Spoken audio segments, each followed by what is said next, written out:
పూరి జగన్నాథుడి రత్న భాండాగారంలోని మూడో గది రేపు తెరుచుకోనుంది. 46 ఏళ్ల తర్వాత తొలిసారి ఈ 14న రహస్య గదిని తెరిచిన అధికారులు సాయంత్రం కావటం వల్ల ఏమీ పరిశీలించకుండానే గదికి సీల్ వేసి బయటకొచ్చేశారు.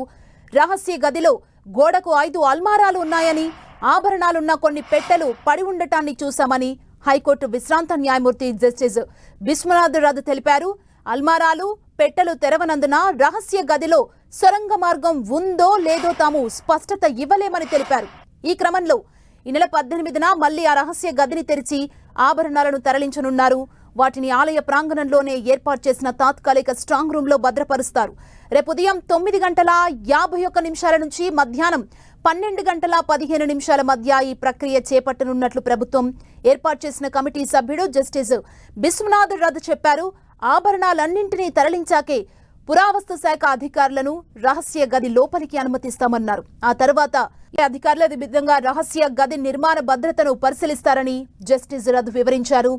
ఈ ప్రక్రియనంతా వీడియోగ్రాఫ్ చేస్తామని వివరించారు. రహస్య గదిని తెరిచే రోజున ఆలయంలో కొన్ని ఆంక్షలుంటాయని, వాటిని భక్తులు తప్పనిసరిగా పాటించాలని ఆలయ అధికారులు విజ్ఞప్తి చేశారు. జూలై 14న ప్రభుత్వం ఏర్పాటు చేసిన కమిటీ సభ్యులు రత్న భాండాగారంలోని ఇన్నర్, ఔటర్ ఛాంబర్స్ ని తెరిచారు.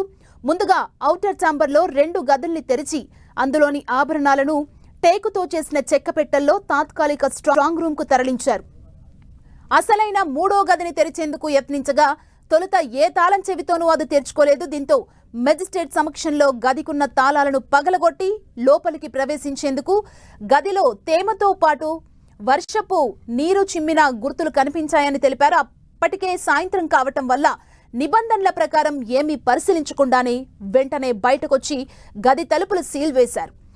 15న పూరిలో బహుడా యాత్ర ముగిసింది. పూరిలో విశ్వనాథ్ రథ్ ఆధ్వర్యంలో ఇటీవలే హై లెవెల్ కమిటీ భేటీ అయింది. నేడు స్వామివారికి సునాభేష కార్యక్రమాన్ని నిర్వహించనున్నారు. ఈ కారణాల వల్ల 18వ తేదీనే రహస్య గదిని మళ్లీ తెరవాలని నిర్ణయించారు. అయితే 14వ తేదీన కమిటీ సభ్యులు గదిని తెరిచి లైట్లు వేసి చూడగా లోపల అపూర్వమైన బంగారు, వెండి ఆభరణాలు, రత్నాలు, వజ్ర వైడూర్యాలు, పుష్యమేగోదాలు, అదేవిధంగా భద్రపరిచిన చెక్క పెట్టెలు, అల్మారాలు కనిపించాయి.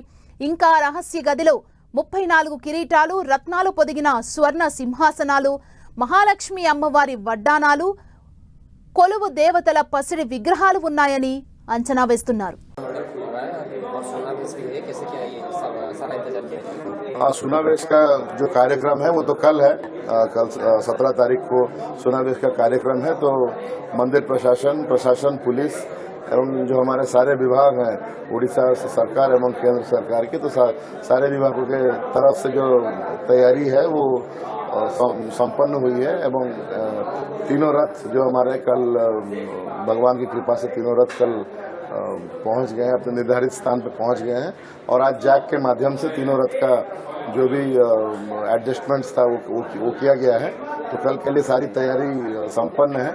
और जो 18 तारीख जो रत्न भंडार, जो भीतर रत्न भंडार के जो हमारे बहुमूल्य वस्तु हैं उन्हें जो स्थानांतरित किया जाएगा जो अस्थायी भीतर रत्न भंडार में, वो भी सरकार का जो SOP है तो उसको पालन किया जाएगा। और जो शुभ मुहूर्त है वो तो आपको ब्रीफ किए होंगे और चेयरमैन 9:51 AM है। तो उसी समय पे जो हमारे 11 मेंबर जो दल है वो अंदर एंटर करेंगे और जो SOP है उसको कार्यकारी किया जाएगा।